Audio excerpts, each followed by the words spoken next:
Shalom Bapak Ibu yang dikasihi Tuhan, jumpa kembali dengan suara penggembalaan Gereja Isa Almasih Jemaat Banyumane.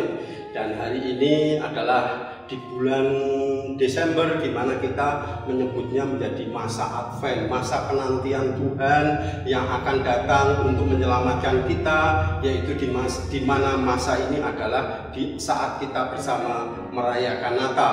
Menjelang Natal sering orang menyebut dengan masa Advent. Tetapi hari ini saya ingin ajak Bapak Ibu merenungkan di masa Advent atau penantian Tuhan itu ada sebuah nats yang menurut saya perlu kita memahaminya. Dari kitab Lukas pasal pertama ayat 37 berkata demikian, sebab bagi Allah tidak ada yang mustahil. Saya ulangi lagi, sebab bagi Allah tidak ada yang mustahil.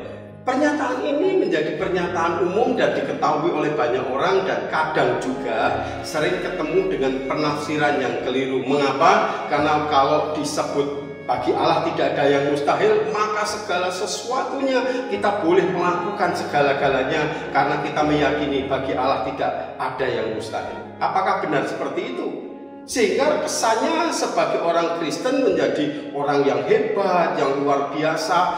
Maksud saya sakti mandraguna, rasanya tidak ada yang mustahil. Itu berarti apa yang kita ingini, apa yang kita mau, apa yang kita kehendaki, rasanya Tuhan akan pasti melakukan. Apakah seperti itu?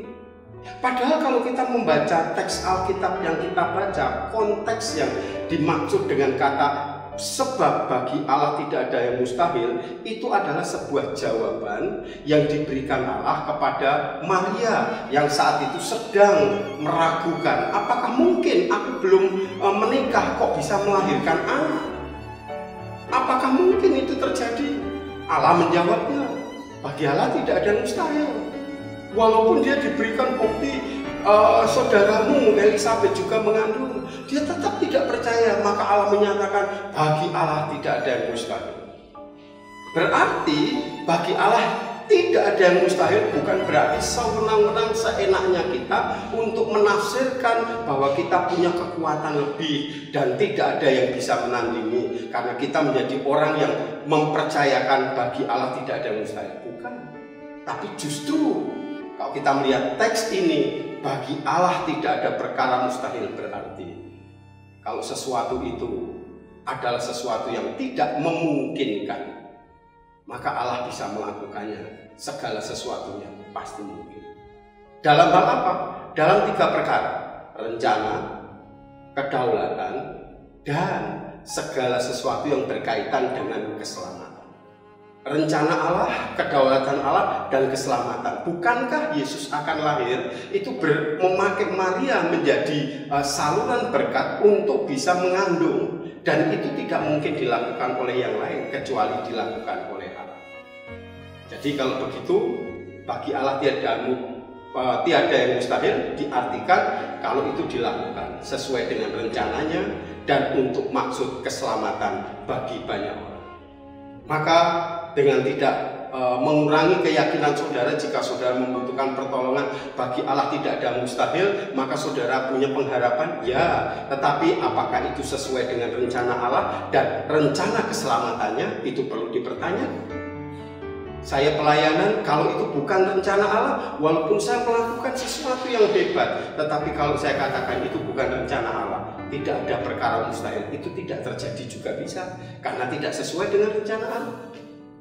Jadi mari kita bersama-sama hari ini meyakini bahwa tidak ada perkara mustahil bagi Allah. Itu adalah kesediaan kita untuk mempercayakan hidup kita kepada Allah yang tak terbatas kuasa.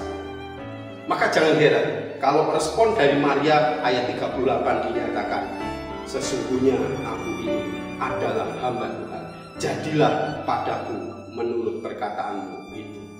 Mengapa? Karena dia sedang meyakini akan kedaulatan dan kekuatan yang tidak terbatas itu atas dirinya. Maka rencana dan kehendak Allah untuk keselamatan bagi semua bangsa dinyatakan buat kita semua. Selamat melayani.